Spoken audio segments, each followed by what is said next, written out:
Aku baru saja datang dari kerja serabutan dan sangat lelah. Kuserahkan uang hasil kerjaku hari itu. Namun ibu mertuaku melemparnya keluar rumah karena jumlahnya sedikit. Assalamualaikum sahabat-sahabat yang dirahmati Allah. Hari ini saya akan menceritakan tentang seorang suami pengangguran pekerja serabutan. Selalu dihina ibu mertua karena tidak memiliki penghasilan yang tentu. Namun sebelum cerita dimulai kami sarankan untuk berkomentar dari daerah mana kalian menonton cerita ini, melakukan like dan subscribe, agar channel ini bisa berkembang dan bisa mempersembahkan cerita yang terbaik. Mari kita mulai ceritanya. Matahari mulai tenggelam di balik gedung-gedung tinggi, menyisakan semburat jingga yang menghiasi langit kota. Di sebuah gang sempit, seorang pria dengan wajah penuh keringat melangkah perlahan. Tangannya menggenggam kantong plastik berisi beberapa bungkus nasi dan sebotol air mineral.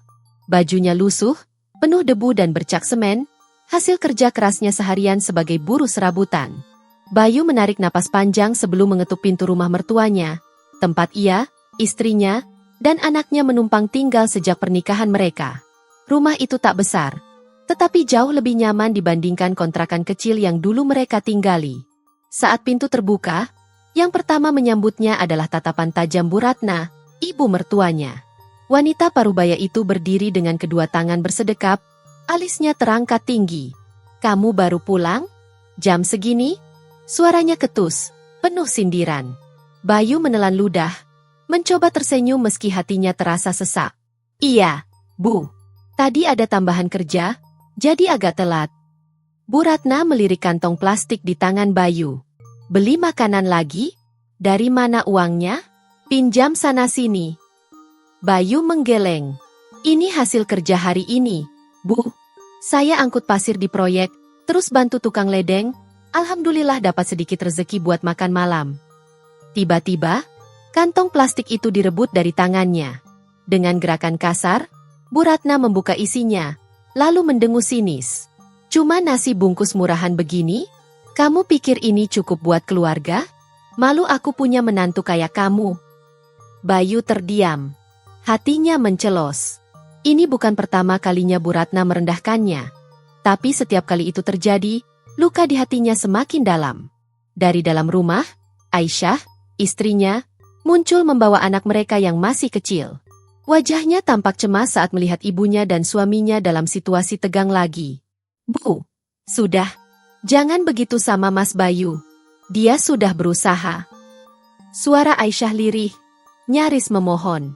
Bu Ratna berbalik, menatap putrinya dengan tajam. "Berusaha? Apa yang dia usahakan? Jadi pengangguran yang kerja serabutan? Menantu lain bawa istri mereka jalan-jalan, belikan emas, kasih hidup enak. Lah suamimu, bawa nasi bungkus murahan, itu pun bangga." Bayu mengepalkan tangan, tetapi ia menahan emosinya. Ia tidak boleh terpancing. Matanya beralih ke Aisyah, berharap setidaknya istrinya bisa memberinya dukungan penuh. Namun, Aisyah hanya menunduk. Wajahnya penuh keraguan. Di saat itu, Bayu merasa lebih hancur daripada lelah fisik yang ia rasakan seharian. Seolah, perjuangannya tidak ada artinya. Dari sudut ruangan, anak mereka yang masih kecil menarik ujung bajunya, menatapnya dengan mata polos. "Ayah capek? Aku sayang ayah." Sekelebat senyum muncul di wajah Bayu. Ia berjongkok, mengusap kepala anaknya. "Ayah nggak capek, Nak. Selama kamu dan ibu ada, ayah nggak akan pernah capek." Bu Ratna mendengus lagi, lalu melempar kantong plastik itu ke lantai. "Besok cari kerja yang benar. Jangan bikin malu keluarga." Tanpa menghiraukan kata-kata mertuanya, Bayu memungut kembali kantong plastik itu, mengambil nasi yang hampir jatuh.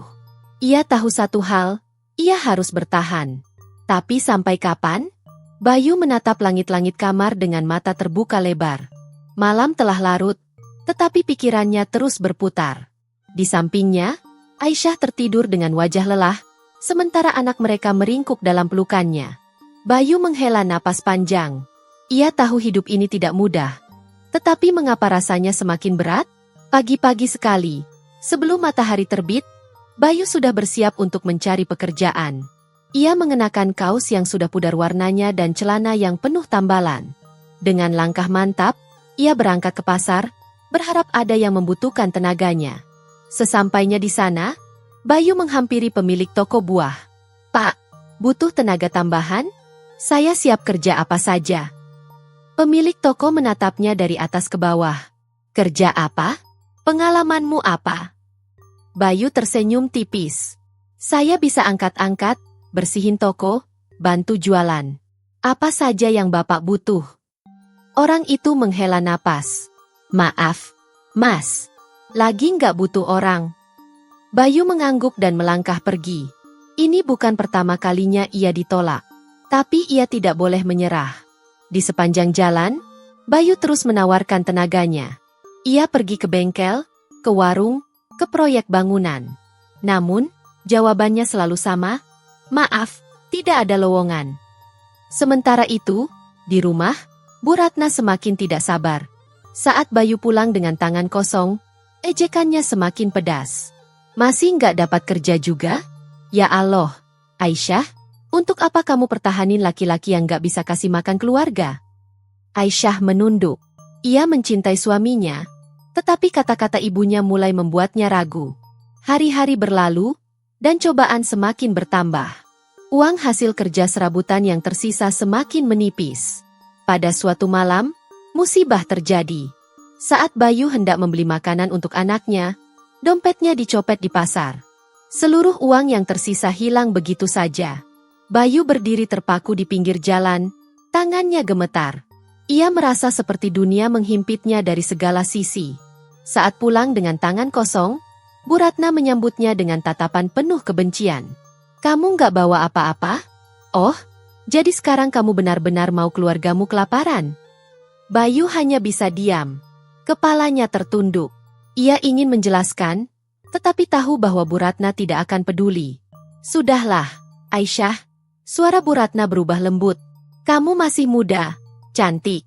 Kalau kamu mau, Ibu bisa carikan suami baru yang lebih pantas. Yang bisa kasih kamu hidup enak." Bayu terkejut. Matanya langsung tertuju pada Aisyah. Aisyah terdiam. Jelas sekali ada keraguan di matanya. Bayu mengepalkan tangannya. Napasnya berat. "Bu," suaranya rendah, tetapi tegas. "Saya mungkin tidak kaya. Saya mungkin bukan suami terbaik. Tapi saya tidak akan pernah meninggalkan keluarga saya." Bu Ratna tertawa sinis. "Keluarga apa? Kamu nggak bisa kasih mereka makan. Suami macam apa kamu?"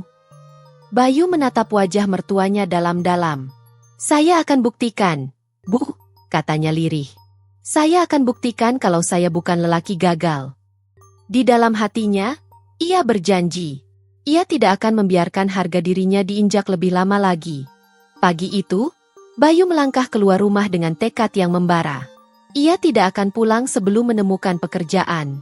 Apapun akan ia lakukan, asal bisa membawa pulang rezeki untuk istri dan anaknya. Ia kembali mendatangi pasar, menawarkan tenaganya. Namun, setiap toko yang ia hampiri menolak. Bayu lalu menuju proyek bangunan, berharap ada pekerjaan kasar yang bisa ia lakukan. Sayangnya, para mandor hanya menggeleng. Hingga siang, langkah Bayu mulai gontai. Perutnya kosong, tetapi ia tidak peduli. Ia duduk di tepi jalan, menatap orang-orang berlalu lalang dengan wajah penuh beban. Saat itulah, seorang pria tua berjas rapi turun dari mobil mewah di depan sebuah restoran. Ia tampak kesulitan membawa beberapa dokumen dan tas besarnya. Tanpa berpikir panjang, Bayu segera menghampiri. "Pak, boleh saya bantu?" tanyanya dengan sopan. Pria itu menatapnya sejenak, lalu mengangguk. "Boleh, Nak. Tolong bawakan ini ke dalam." Bayu segera mengangkat tas dan dokumen itu dengan hati-hati, mengantarkan pria itu ke dalam restoran. Setelah semuanya beres, ia membungkuk hormat. "Terima kasih sudah membantu," kata pria itu sambil tersenyum. "Namamu siapa?" "Bayu, Pak," jawabnya. Pria itu mengangguk pelan. "Bayu, kamu terlihat seperti orang yang butuh pekerjaan." Bayu menahan napas. "Iya, Pak. Saya bersedia kerja apa saja." Pria itu memperhatikannya sesaat sebelum berkata, "Kalau begitu, ikut saya besok pagi. Saya butuh seseorang yang bisa membantu di perusahaan saya."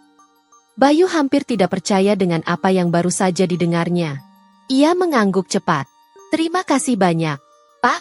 Saya tidak akan mengecewakan Bapak. Hari itu, Bayu pulang dengan harapan baru. Namun, sesampainya di rumah, Bu Ratna kembali menyambutnya dengan ejekan. Kamu dari mana? Cari kerja seharian tapi tetap pengangguran? Bayu menatapnya dengan tenang. Untuk pertama kalinya, ejekan itu tidak lagi mengusik hatinya. Ia tersenyum tipis. Besok saya mulai kerja di perusahaan besar, Bu. Bu Ratna terdiam, lalu tertawa mengejek. Hah? Perusahaan besar? Mimpi apa kamu semalam? Namun, Bayu tidak lagi peduli. Ia masuk ke kamar, mencium kening Aisyah dan anaknya, lalu berbisik, besok segalanya akan berubah. Ia tidak tahu bagaimana takdir akan membawanya. Tapi satu hal yang pasti, ini adalah awal dari perubahan besar dalam hidupnya. Pagi-pagi sekali, Bayu sudah bersiap. Ia mengenakan kemeja putih satu-satunya, yang meski sudah agak lusuh, tetap ia setrika rapi. Hari ini adalah awal dari segalanya, dan ia tidak ingin menyia-nyiakannya. Mas, semoga sukses ya, kata Aisyah pelan, matanya masih menyiratkan keraguan. Bayu tersenyum, mencium kening istrinya dan anaknya. Doakan aku, ya, ini semua demi kalian. Bu Ratna, yang mendengar itu, hanya mencibir. Paling juga kerjaan murahan. Gak usah mimpi tinggi, nanti sakit kalau jatuh. Bayu tidak menanggapi. Ia hanya melangkah mantap menuju pertemuan yang akan mengubah hidupnya. Sesampainya di gedung perkantoran mewah, Bayu nyaris tidak percaya. Ia berdiri di lobi yang luas dengan lantai mengkilap dan pencahayaan elegan. Ini jauh dari dunia yang selama ini ia kenal. Tak lama, pria tua yang ia bantu kemarin datang menghampirinya. Selamat datang, Bayu. Katanya ramah. Namaku Pak Herman, aku pemilik perusahaan ini. Bayu tertegun. Ia tidak menyangka bahwa pria sederhana yang ia bantu ternyata adalah seorang pengusaha besar. Kamu pasti bertanya-tanya kenapa aku memberimu kesempatan ini, lanjut Pak Herman sambil tersenyum. Aku sudah lama mencari orang yang pekerja keras, jujur, dan tidak takut berjuang. Dari cara kamu membantuku kemarin, aku bisa melihat kalau kamu punya potensi besar. Bayu menelan ludah. Tapi, Pak, saya tidak punya pengalaman bekerja di kantor besar seperti ini. Pak Herman tertawa kecil. Tidak masalah. Aku akan mulai dari bawah. Aku butuh seseorang yang bisa kupercaya, dan aku yakin kamu adalah orangnya. Sejak hari itu, hidup Bayu berubah. Ia bekerja sebagai asisten pribadi Pak Herman, mengurus dokumen, menemani pertemuan, dan belajar langsung dari seorang pengusaha sukses. Bayu bekerja lebih keras dari siapapun, datang paling pagi, dan pulang paling malam. Bulan demi bulan berlalu, dan Bayu semakin berkembang. Ia belajar tentang bisnis, investasi, dan bagaimana mengelola usaha. Pak Herman begitu terkesan dengan kegigihannya, hingga mulai memberinya tanggung jawab yang lebih besar. Suatu hari, Pak Herman memanggilnya ke ruangannya. Bayu, aku ingin kamu menjalankan cabang baru perusahaan ini. Aku percaya kamu bisa. Mata Bayu membesar. Ia hampir tidak percaya dengan apa yang baru saja ia dengar. Tapi, Pak, saya hanya seorang pekerja biasa. Pak Herman tersenyum. Bukan lagi. Sekarang kamu adalah seorang pemimpin. Bayu merasa dadanya sesak. Ia teringat hinaan Bu Ratna, tatapan ragu Aisyah, tangisan anaknya di malam-malam sulit. Semua itu telah membawanya ke titik ini. Hari itu, Bayu pulang dengan perasaan berbeda. Ia tidak lagi hanya seorang pria yang berjuang untuk bertahan. Ia adalah seseorang yang akan mengubah nasibnya selamanya. Namun, ia belum tahu bahwa kepulangannya malam itu akan menjadi kejutan besar bagi keluarganya, terutama untuk Bu Ratna. Malam itu, Bayu pulang lebih larut dari biasanya. Namun, kali ini ia membawa sesuatu yang berbeda. Langkahnya tegap saat memasuki rumah mertuanya. Tidak lagi ragu, tidak lagi menunduk seperti dulu. Bu Ratna, yang sedang duduk di ruang tamu sambil menonton televisi, langsung menatapnya dengan tatapan sinis. Baru pulang? Dari mana? Jangan bilang kamu masih kerja serabutan sampai malam. Ejeknya seperti biasa. Bayu tersenyum kecil. Kali ini, ia tidak merasa tersinggung sedikit pun. Ia hanya melangkah ke meja makan dan meletakkan sebuah amplop tebal di atasnya. Apa ini? Tanya Bu Ratna dengan dahi berkerut. Rezeki kita, Bu, jawab Bayu santai. Dengan tangan penuh rasa ingin tahu, Bu Ratna membuka amplop itu. Seketika, matanya membelalak. Isinya adalah segepok uang pecahan 100.000. Lebih banyak dari yang pernah ia lihat sekaligus dalam hidupnya. Apa ini? Suaranya bergetar. Itu gaji pertama saya sebagai kepala cabang di perusahaan besar, ujar Bayu, masih dengan nada tenang. Ruangan mendadak hening. Aisyah, yang baru keluar dari kamar, menatap suaminya dengan mata melebar. Kepala cabang? Gumamnya, nyaris tidak percaya. Bayu mengangguk. Iya, aku tidak mau kalian hidup susah lagi. Bu Ratna masih terdiam, tangannya gemetar saat memegang uang itu. Jadi selama ini kamu benar-benar kerja di perusahaan besar? Aku kira kamu cuma omong kosong. Bayu menatapnya dalam. Bu, saya memang pernah jatuh, pernah diremehkan. Tapi saya tidak pernah menyerah. Tiba-tiba, mata Bu Ratna berkaca-kaca. Ia tidak bisa berkata-kata. Selama ini, ia selalu merendahkan Bayu, menganggapnya tidak berguna. Namun kini, menantunya yang dulu ia hina ternyata telah menjadi seseorang yang jauh lebih sukses daripada yang pernah ia bayangkan. Aisyah menutup mulutnya dengan tangan, berusaha menahan tangis. Ia tidak pernah meragukan suaminya, tetapi ia juga tidak menyangka perubahan ini akan terjadi secepat ini. Mas, aku bangga padamu, bisiknya lirih. Bayu tersenyum, lalu memeluk istri dan anaknya dengan erat. Ini semua untuk kalian. Malam itu, untuk pertama kalinya, Bu Ratna tidak bisa berkata-kata. Ia hanya bisa menatap Bayu dengan perasaan campur aduk, antara kagum, malu, dan rasa bersalah yang begitu dalam. Pagi itu, suasana rumah berbeda dari biasanya. Tidak ada lagi suara ejekan dari Bu Ratna, tidak ada sindiran tajam yang menusuk hati. Wanita parubaya itu hanya duduk termenung di ruang tamu, masih memandangi amplop tebal yang semalam diberikan Bayu. Bayu, yang sedang bersiap untuk berangkat kerja, melirik mertuanya sekilas. Ia tahu, semua ini pasti mengejutkan bagi Bu Ratna. Bagaimana tidak? Wanita itu telah menganggapnya sebagai pria gagal selama ini. Aisyah keluar dari dapur dengan secangkir teh, meletakkannya di depan ibunya. Bu, sarapan dulu. Dari tadi melamun terus, katanya pelan. Bu Ratna menghela napas panjang. Ia menatap Aisyah dengan mata berkaca-kaca. Aisyah, apa selama ini ibu terlalu jahat sama Bayu? Aisyah terdiam sejenak. Ia tidak ingin menyakiti hati ibunya, tetapi ia juga tidak bisa membohongi kenyataan. Bu, Mas Bayu selalu berusaha, tapi ibu sering tidak melihat itu. Bu Ratna menundukkan kepalanya. Ada rasa sesak di dadanya. Dulu, ia berpikir bahwa Bayu hanyalah pria tidak berguna yang hanya akan membawa anaknya ke dalam kesulitan. Tapi kini, pria itu telah membuktikan bahwa dirinya lebih dari sekadar menantu biasa. Tiba-tiba, Bayu mendekat.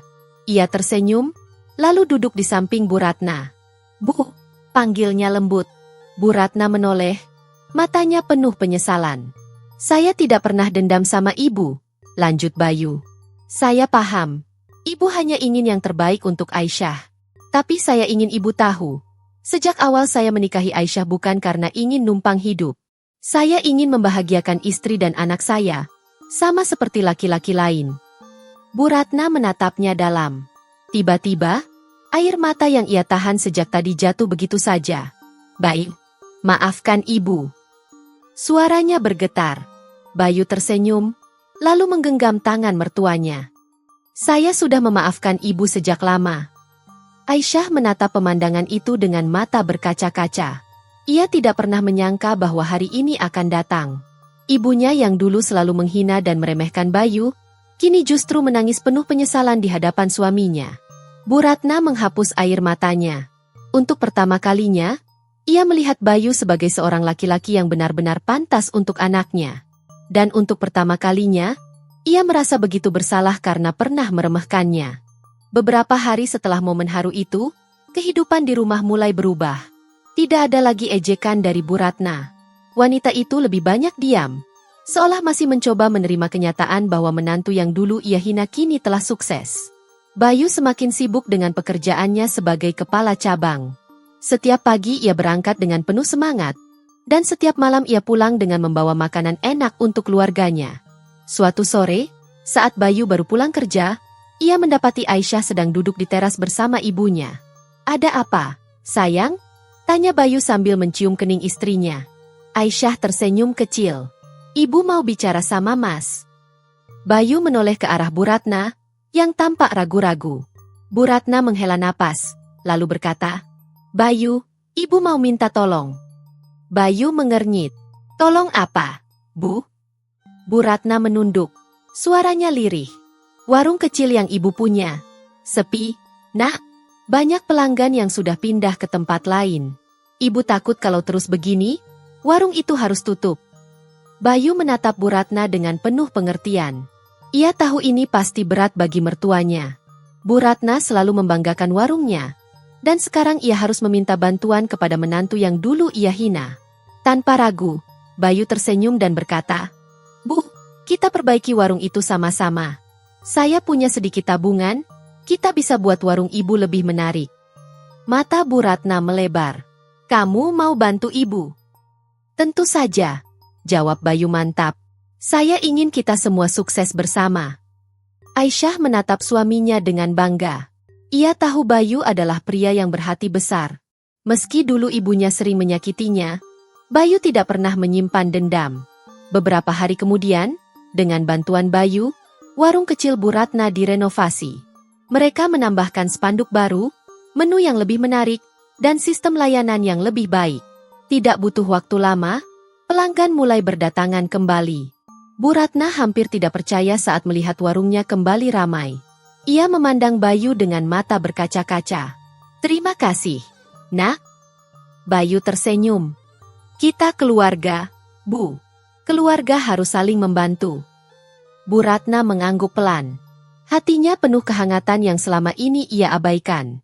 Kini, ia sadar. Laki-laki yang dulu ia hina, justru menjadi orang yang menyelamatkan hidupnya. Hari itu, warung Bu Ratna lebih ramai dari biasanya.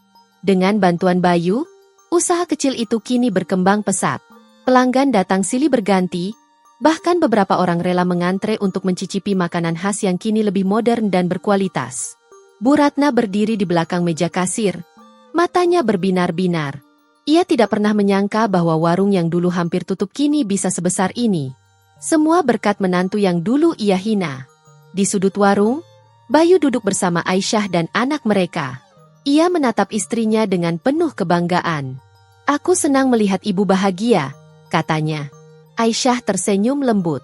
"Mas memang orang yang luar biasa." Tiba-tiba, seorang pelanggan datang. Seorang wanita setengah baya dengan pakaian mewah turun dari mobilnya. Begitu melihat Bayu, wanita itu terdiam. "Bayu?" Suara itu terdengar ragu.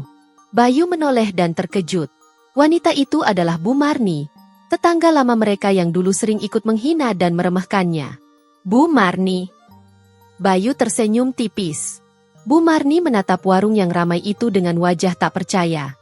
"Jadi, kamu sekarang punya usaha sendiri? Aku kira kamu masih pengangguran." Bu Ratna yang mendengar itu langsung berdiri. Untuk pertama kalinya, ia berbicara dengan suara penuh kebanggaan. "Bukan hanya warung ini, Bu Marni," katanya dengan senyum lebar. "Bayu sekarang kepala cabang perusahaan besar. Dia bukan orang yang dulu kita remehkan." Bu Marni terkejut, matanya melebar. "Serius?" Bayu hanya tersenyum, lalu menggandeng tangan Aisyah. "Saya hanya berusaha menjadi suami dan ayah yang baik, Bu." Bu Marni tampak kikuk. Ia tidak menyangka bahwa pria yang dulu sering ia hina kini jauh lebih sukses dari yang ia bayangkan. Dengan malu-malu, ia tersenyum. "Wah, hebat ya. Selamat, Bayu." Setelah Bu Marni pergi, Bu Ratna menoleh ke Bayu. Kali ini, tidak ada lagi kebencian atau keraguan di matanya. Hanya ada kebanggaan dan rasa haru. "Kamu benar-benar luar biasa, Nak," bisiknya. Bayu tersenyum, menggenggam tangan Aisyah erat. "Saya hanya ingin membuktikan bahwa kerja keras dan kesabaran selalu membawa hasil." Malam itu, Bayu duduk di teras, menatap langit penuh bintang. Ia mengingat masa-masa sulit yang telah ia lalui, Semua ejekan dan hinaan yang dulu ia terima. Kini, semua itu berubah menjadi pembalasan terindah. Bukan dengan dendam, tapi dengan keberhasilan. Beberapa bulan setelah warung Bu Ratna sukses besar, kehidupan keluarga mereka semakin makmur. Bayu tetap bekerja sebagai kepala cabang, tetapi ia juga mulai merintis bisnis sendiri. Dengan ilmu yang ia dapatkan dari pekerjaannya, ia membuka usaha kuliner yang berkembang pesat. Nama Bayu kini dikenal di lingkungan mereka. Tidak lagi sebagai pria pengangguran yang dulu dihina, tetapi sebagai sosok sukses yang dihormati. Suatu sore, saat Bayu dan Aisyah sedang duduk santai di teras, sebuah suara familiar terdengar dari luar pagar. Bayu. Bayu menoleh dan sedikit terkejut. Di depan rumahnya berdiri beberapa orang yang dulu sering menghina dan meremehkannya. Salah satunya adalah Bu Marni, yang kini tampak lusuh dan murung. "Kenapa, Bu?" tanya Bayu tenang. Bu Marni menarik napas dalam, lalu berkata dengan suara lirih, "Bayu, kami ingin minta tolong.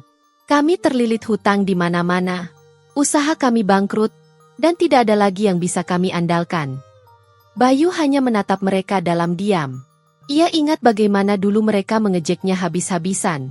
Bagaimana mereka tertawa ketika ia dihina oleh mertuanya sendiri. Kini, keadaan berbalik. "Saya mohon, Bayu, kamu kan sekarang sudah sukses. Bisa nggak bantu kami, setidaknya meminjamkan sedikit uang?" pinta salah satu pria yang dulu sering menganggap Bayu pecundang. Bayu menghela napas, lalu tersenyum tipis. "Dulu, saat saya susah, apakah kalian pernah membantu saya?" Mereka terdiam, wajah mereka penuh rasa malu. Bu Marni menunduk, tangannya gemetar. "Kami salah, Bayu. Kami sadar sekarang." Aisyah menggenggam tangan suaminya, memberi isyarat bahwa keputusan ada di tangannya. Bayu terdiam sejenak, lalu berkata, "Saya tidak bisa meminjamkan uang. Tapi kalau kalian mau bekerja keras dan belajar dari nol, saya bisa membantu kalian mendapat pekerjaan atau usaha kecil." Mereka saling berpandangan. Beberapa mengangguk pelan, tetapi ada juga yang terlihat kecewa karena berharap mendapatkan uang instan. "Kalian pilih sendiri," lanjut Bayu. "Kalau mau berubah, saya siap membantu. Tapi kalau cuma mau instan tanpa usaha, saya tidak bisa." Orang-orang itu terdiam, lalu perlahan pergi dengan wajah lesu.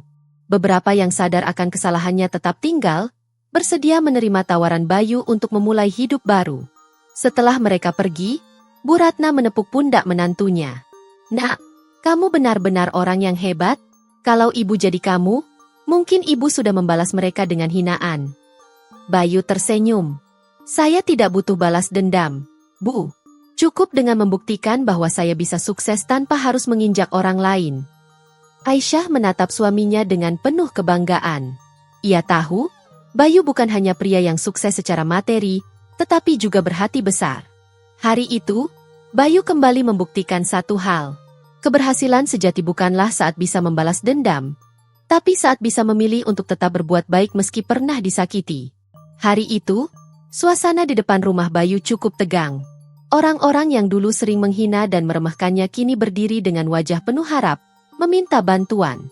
"Bayu, tolonglah, kita ini kan sama-sama warga sini. Masa sih kamu nggak bisa bantu sedikit aja?" Suara Bu Marni memohon, tetapi nadanya masih terdengar angkuh. Bayu tetap duduk tenang di kursinya, menatap mereka dengan ekspresi datar. "Saya sudah bilang, saya tidak bisa meminjamkan uang. Tapi kalau kalian mau bekerja, saya bisa membantu." Seorang pria di antara mereka mendengus kesal. "Halah, sombong banget sekarang. Dulu pas miskin aja nggak punya malu numpang di rumah mertua. Iya, dikit-dikit minta makan sama istri. Sekarang udah sukses malah pelit sama orang yang pernah satu kampung," sahut yang lain. Aisyah yang sedari tadi diam mulai geram. Ia menggenggam tangan Bayu, memberi isyarat untuk tidak terpancing. Bayu menarik napas panjang. "Saya tidak pelit. Saya hanya tidak ingin memberikan sesuatu yang akan membuat kalian semakin malas. Kalau kalian benar-benar mau bangkit, saya siap membantu. Tapi kalau hanya ingin uang tanpa usaha, saya tidak bisa." Tiba-tiba, Bu Marni mencibir. "Jadi kepala cabang aja udah sok kaya. Jangan lupa, Bayu." Roda itu berputar. Lihat aja nanti kalau kamu jatuh lagi, siapa yang bakal nolongin kamu? Setelah melontarkan kata-kata pedas, mereka pergi dengan penuh kemarahan. Bayu hanya tersenyum tipis. Ia tahu, tidak semua orang bisa berubah. Kehidupan berbalik, waktu berlalu, dan kabar buruk mulai terdengar. Orang-orang yang menolak bantuan Bayu mulai kehilangan segalanya. Karena tidak ada jalan lain, mereka meminjam uang dari rentenir dengan bunga tinggi. Bukannya menyelesaikan masalah, utang mereka justru semakin menumpuk. Bisnis yang mereka jalankan bangkrut. Aset yang mereka miliki, tanah, rumah, kendaraan, satu persatu dijual untuk membayar utang. Namun, jumlahnya masih belum cukup. Suatu hari, kampung mereka dihebohkan oleh kabar mengejutkan. Beberapa keluarga yang dulu menghina Bayu telah menghilang. Mereka kabur di tengah malam, bisik seorang tetangga. Rentenir sudah datang mencari mereka. Katanya kalau nggak bayar, bakal dihabisi. Bu Ratna yang mendengar kabar itu menghela napas panjang. Ia menatap Bayu dengan penuh kebanggaan. Kamu benar, Nak. Kesuksesan nggak datang dari uang instan. Harus ada kerja keras dan kejujuran. Bayu hanya tersenyum tipis. Ia tidak merasa senang atas kemalangan mereka, tetapi ia tahu bahwa ini adalah konsekuensi dari kesombongan mereka sendiri. Malam itu, saat duduk di teras bersama Aisyah dan anak mereka, Bayu berkata pelan, Allah sudah mengatur segalanya. Kita hanya perlu tetap sabar dan terus berusaha. Aisyah menggenggam tangan suaminya erat. Ia tahu, pria di sampingnya ini bukan hanya seorang suami yang baik, tetapi juga seorang pria yang telah membuktikan bahwa kerja keras dan kesabaran selalu membawa kemenangan. Dan kemenangan Bayu bukanlah dengan membalas dendam, melainkan dengan membuktikan bahwa ia bisa berdiri di atas kakinya sendiri. Kisah ini mengajarkan kita bahwa kesabaran dan kerja keras akan selalu membuahkan hasil. Tidak peduli seberapa banyak hinaan yang kita terima, selama kita tetap berusaha dan tidak menyimpan dendam, keberhasilan akan datang pada waktunya.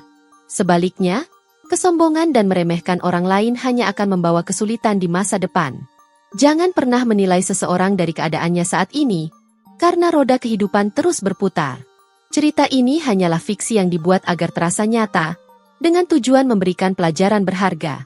Terima kasih sudah menonton. Jika kalian suka dengan cerita ini, jangan lupa like, komentar, dan subscribe agar kami semakin semangat menghadirkan kisah-kisah inspiratif lainnya. Tulis pendapat kalian di kolom komentar. Siapa tahu cerita kalian bisa jadi inspirasi berikutnya.